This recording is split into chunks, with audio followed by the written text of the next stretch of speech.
Hello students, I am back with your chapter Nelson Mandela, A Long Walk to Freedom.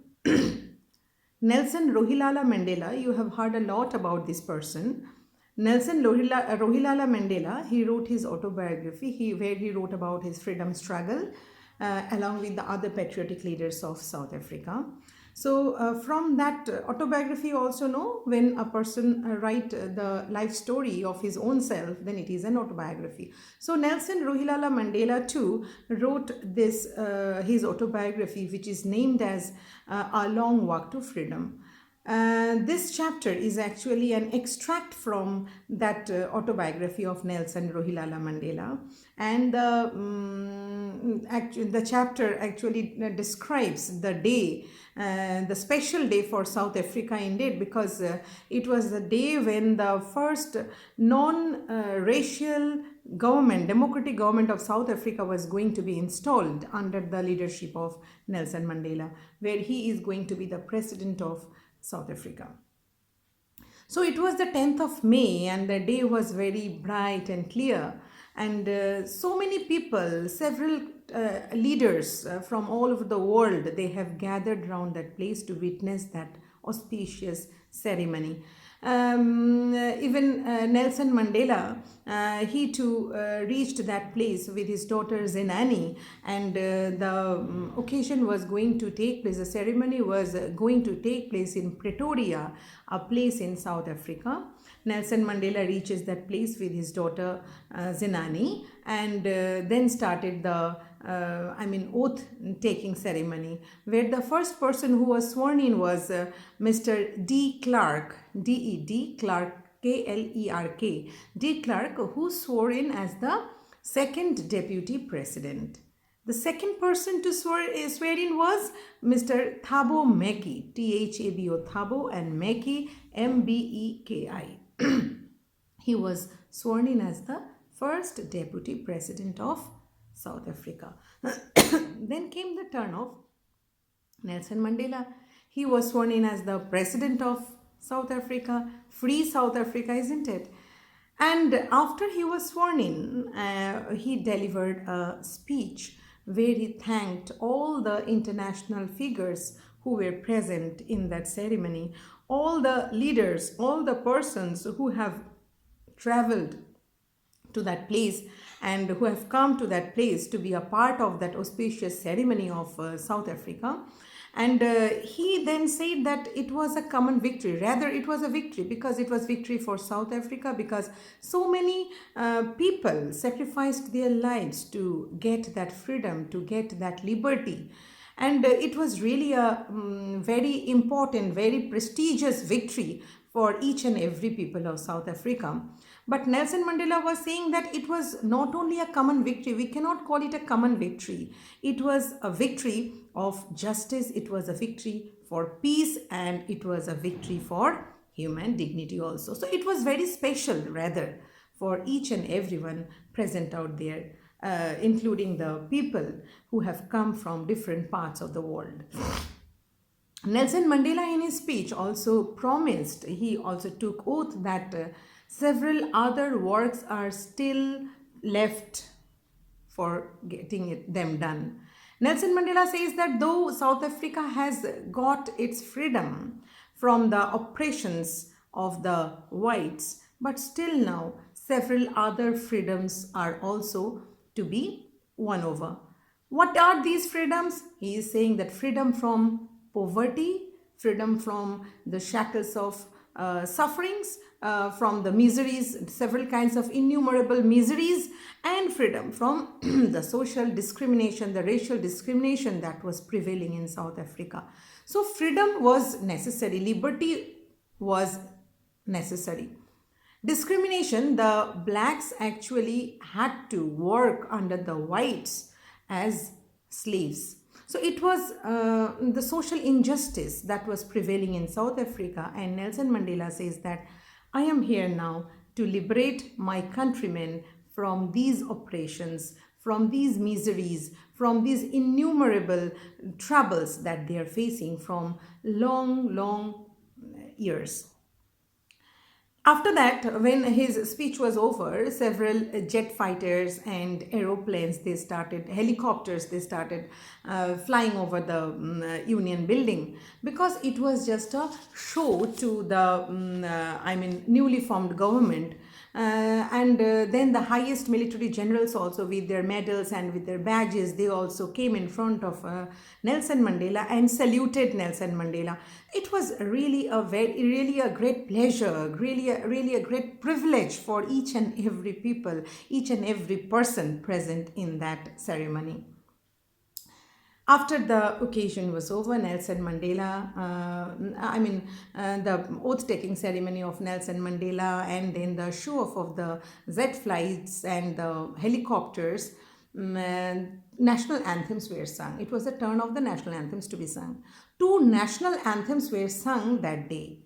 One was for the whites and the other for the blacks. The white people, they sang Nosi Sikele, the national anthem for the white people, where was Nosi, Nkosi, Sikele, Sikele.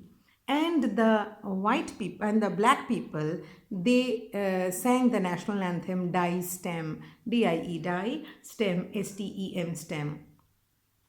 Actually, these formed the old anthems of the Republic. So both the national anthem were sung, and then the author thought of history. What he was thinking, that in the first decade, the South African people, they had patched off their differences with the other black skinned people. What kind of differences? You see, a kind of superiority started growing in South Africa. Superiority means the white people, they started oppressions over the black people, black skin, colored skin people. And it was as if taken up by all the people present out there, all the South African black skinned people. They as if took it up, because they knew that it is useless to fight against it. It is useless to confront these people who are oppressing the weak section of South Africa. What he said, that the system was there for long years, but ultimately the system was now overturned. Now everything has been put to an end. That this oppression was now stopped, was now supposed to be stopped. And system, he was saying that now it is the time when people should realize, people should recognize their own rights, their own power, their own rights for freedom, their own rights for liberty. Nelson Mandela said that it was the time now, it was the high time that people should come to realize what their rights are, that no more should they remain under the oppressions, under the pressures, under the stresses that have been put upon them by the white people. The author then regrets that so many people have sacrificed their lives to gain freedom, to gain liberty. Now that the day is there, now that it was that day when they were enjoying the freedom movement, enjoying their new government, installation of their new government, but he was regretting that so many people are there who have already lost their lives in the freedom movement, that they are not now amidst these people so that Nelson Mandela could thank them for what they have done in their freedom movement. So he was regretting, and he was pained actually. He was feeling a kind of, sadness. He was facing sadness that yes, these people are no more there amidst us, so that I can thank them for what they have done to our nation, for what they have done to our people. After that, the freedom fighters, he was saying that the policy of apartheid, what was that policy actually? The policy of apartheid, that actually created a long lasting wound in the minds, in the hearts of the common people of South Africa.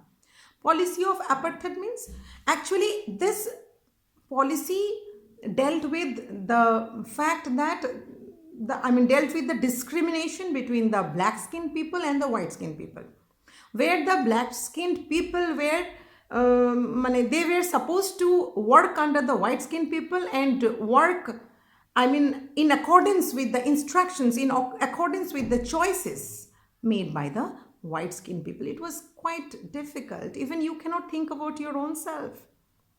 When you are a slave, you are a slave to your master. You are a slave not of your own. This is really very painful. You cannot think on your own way. You cannot do what you want. You cannot eat what you wish. You cannot act according to your own wishes.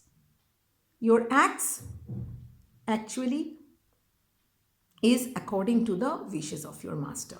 So it was the apartheid movement, and gradually, when everything has to get finished, isn't it? Everything should come to an end in the same way.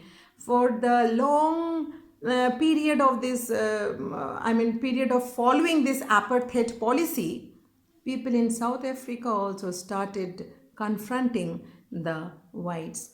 People in South Africa also started realizing that they are also human beings and that no one else can make them do work according to their own wishes. It is their own will that should be respected. Your choices should be respected. After all, you are the master of your own self. So this kind of feelings came in the mind of several South African people, and gradually they became the leaders like Oliver Tambos, Walter Sisulu's, Chief Luthulius, Yusuf Dadus. These were the persons and who fought a lot for the freedom movement. And it cannot be denied, this fact cannot be denied, that these men had unfathomable courage, because they had enough of their courage and bravery for which they could step in front, isn't it? And with their wisdom and generosity only, they got this freedom today. Nelson Mandela also mentioned that yes, South Africa is very famous for the minerals that it has, but he says that the country is rich in several minerals. It is true, but at the same time, the country is also rich in wealth. The country has much wealth, greatest wealth in it, and its wealth is its people. Its people. You cannot think of a country without its people. And these people were the persons who brought peace, who brought this day to their country. Then Nelson Mandela says that the people who fought, even Nelson Mandela got much inspiration from these people, from these freedom fighters. He learned from them what courage actually is. He says that some people may say that courage means if a person is courageous, he is not having any fear. He is saying no, it is not the correct definition of courage. When you are courageous, that even a courageous man has got several fears, but he can overcome that fear. When you can overcome that fear, you become courageous, because every person has got certain problems, and these problems actually come in front of him in the form of several fears. So fears must be there, but it is important that you overcome these fears. The author says that it is very important that if you want to be victorious, you have to overcome this fear. And then he is saying that no person in this world is born with hatred, because it is a human instinct to love others and be loved. He says that love actually comes to the human heart naturally. From his experience, he says that even in prison, several people were pushed back to the wall But he said that in spite of that,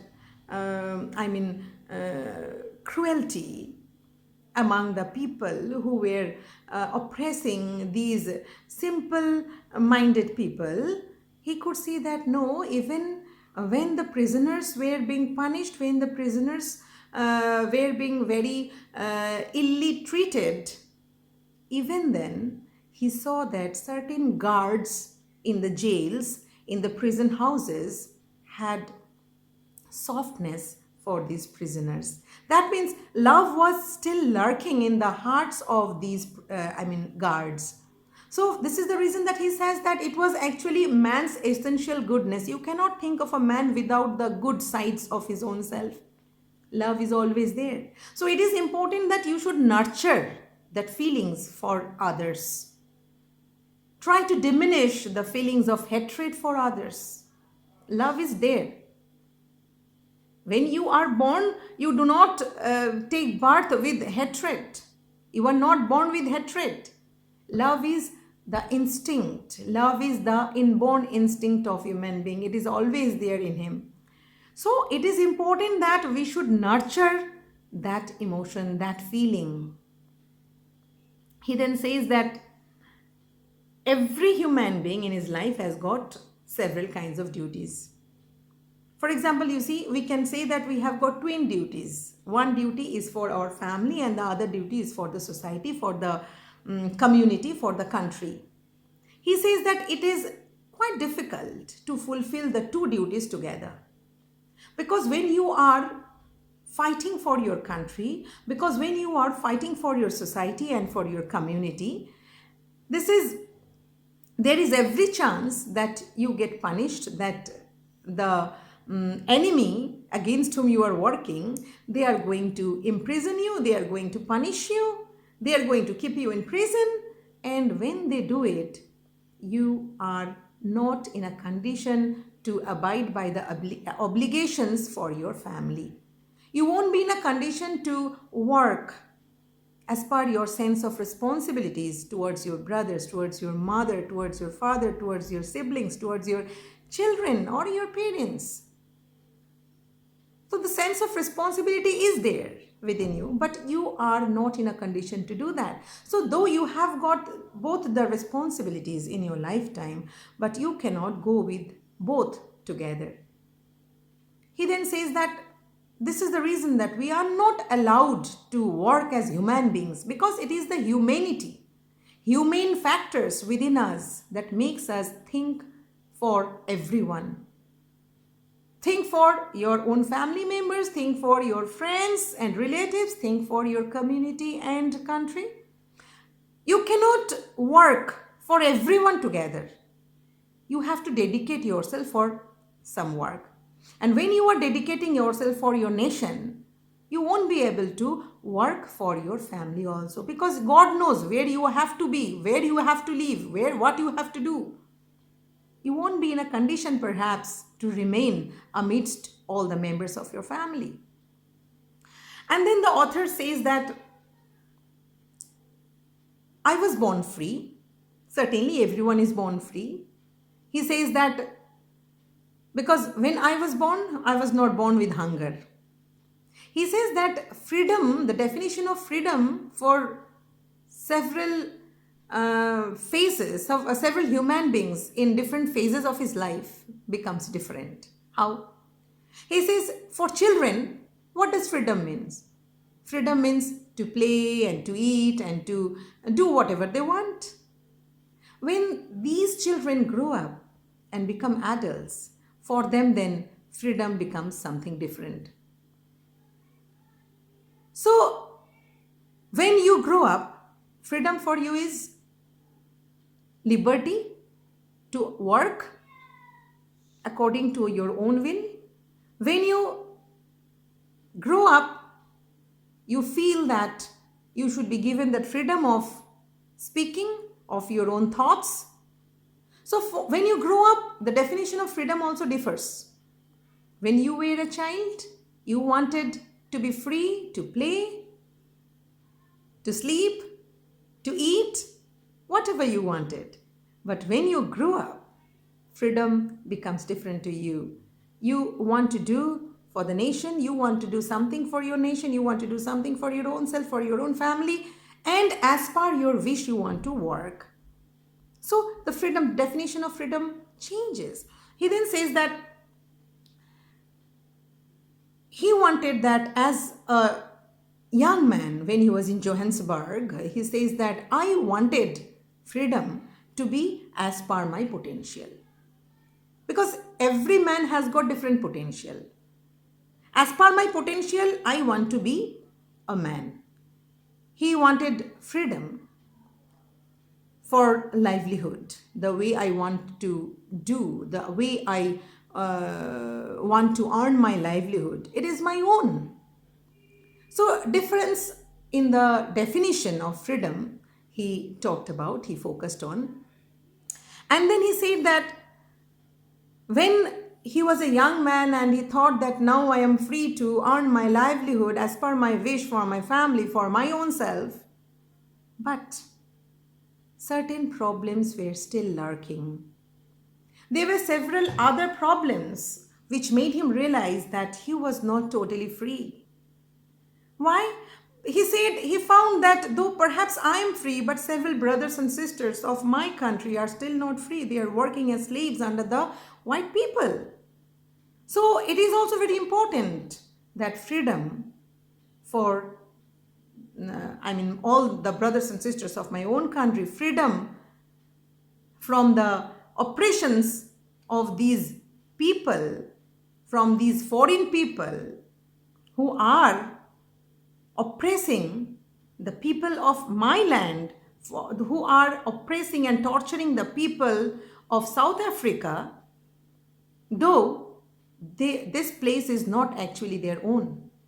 So it was the fact, this actually just made him shiver, made him feel that no, I must do something for my country, for the sisters and the brothers of my country.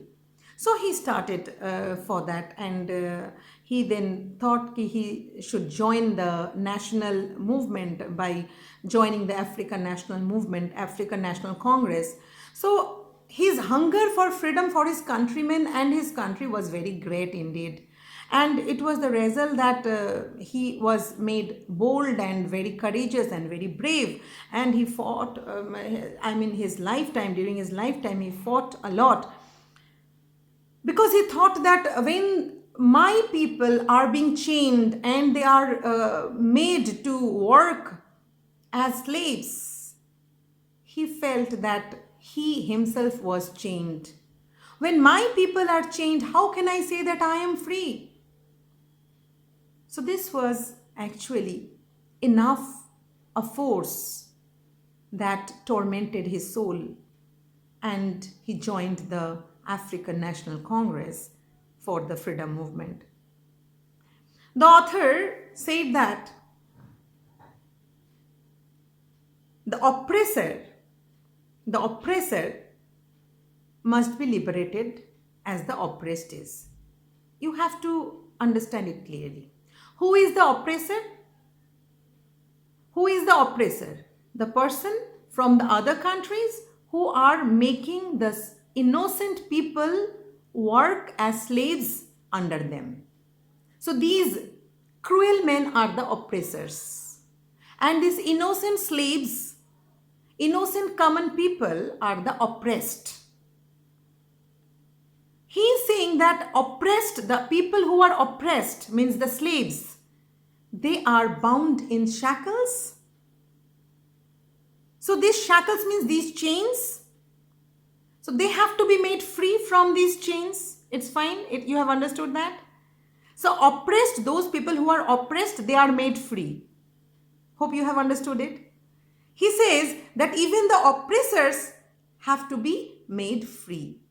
This question may arouse, a kind of question may arise in your mind, ki, how can the oppressor be made free? Because they themselves are free? No. They are also chained. But chained with what? Not with the iron shackles. Chained with the hatred of humanity. Because when you are showing your cruelty towards the innocent people people are hating you. You are that piece of hatred for so many people. So, with the chain of hatred, you are being shackled, you are being chained. With hatred, you are chained. When you give love to someone, you will be loved. When you hate someone, people will start hating you. When you behave cruelly towards the innocent people, these people will also blame you, they will curse you, they will hate you. So it is not that you are only chaining the innocent slaves, you too are being chained with hatred. So both has to be freed. What Nelson Mandela says, that love should always pervade everywhere, that love should always remain everywhere. There should be no place for hatred. And that he says that no one is free if he is taking away other people's freedom. So this is very important, that if you want to be loved, then you have to love others as well. You cannot think of getting respect to people from people if you do not pay respect to others. This is the actual moral that Nelson Mandela wants to relate, and the chapter is over. Thank you.